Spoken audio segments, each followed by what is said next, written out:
again. Going to go live on this Thursday afternoon. Hope everyone is well.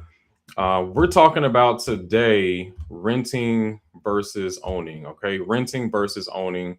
Um, what does it mean if you are a renter in the south suburbs of Chicago? If you're renting in the south side of Chicago, does it make sense for you to keep renting, or does it make sense for you to purchase something? So, want to actually look at a real example of a house that I sold.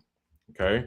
So this is a house. Let me pull it up now, that I sold back in December.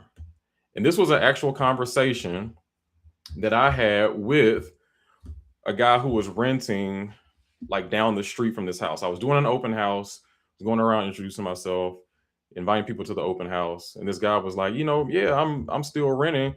And I'm thinking about buying, but do the numbers make sense? So I'm like, well, let's look at the numbers. So this is a home that I sold in December.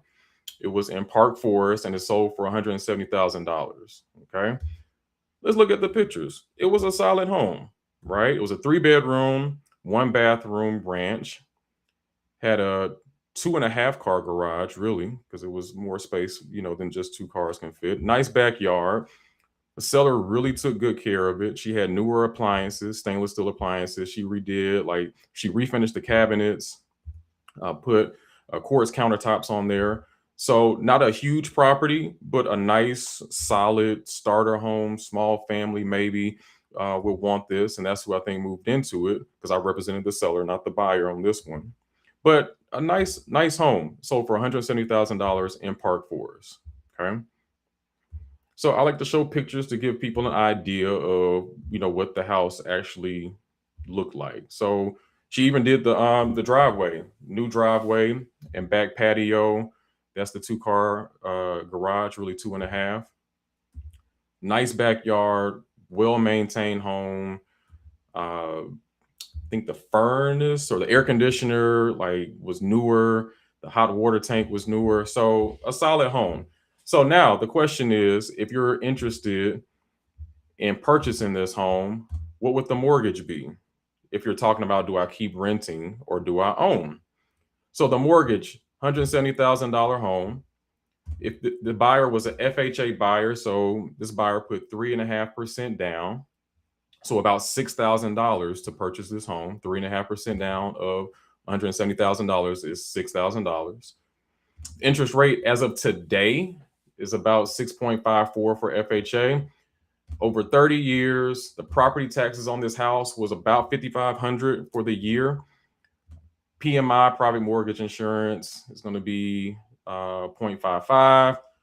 Homeowners insurance for the year about $1,500. So if we calculate buying this home, 3.5% down, $6,000, you're looking at a monthly payment of $1,700.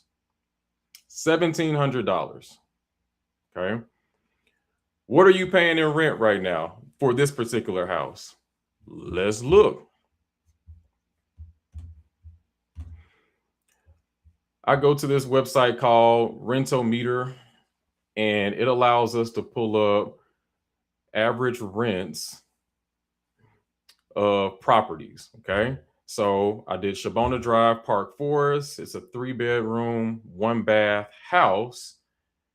And if I check the rents, it says the average rental prices for a 3 bedroom, 1 bathroom house in this area right now is $2,000. So we just said the monthly mortgage would be $1,700.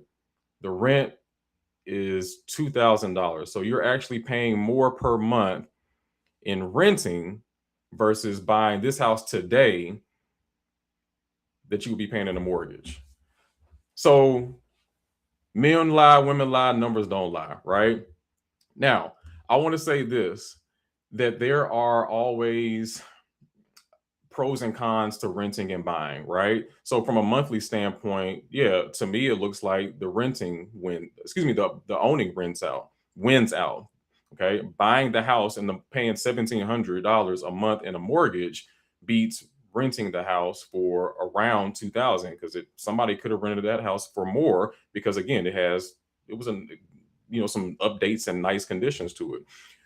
Now, when you own the house, like, it's yours. If things break, you got to pay for it. Versus if you rent, you calling your landlord to come fix things. So there are pros and cons to it. But if you own the house, you're building equity, right? You're paying yourself, in a sense, every month. You're paying down that note. Hopefully that home will grow in value over time, like we see happens with real estate. And so when you want to move, you can actually sell that house because it's an asset for a value. When you're renting, when you move, that's it. Okay. People always talk about interest rates. Well, like, do you want to pay, interest to get some equity, or do you want to pay 100% interest in renting and not have anything to show for it afterwards? All right. So that's what everyone has to determine, for themselves and their families. Is this, weighing all these different options, is this the best time to buy for me? But from a number standpoint, again, looking at this property, that mortgage as of today would be approximately $1,700, give or take, versus renting it at 2000. And for some people, it really like bothers them. Like, man, like, I'm making somebody else wealthy. I'm putting money in somebody else's pocket every month. Why can't I do that for myself? So, as always, however you're watching this, Facebook, Instagram, YouTube, reach out to me, send me a direct message if you are interested in learning more about buying, especially if you're a first-time home buyer, you've never done this before, you are, clueless about it, you got a lot of questions. Reach out to me. Let's talk. Let's set up a time. And yeah, renting versus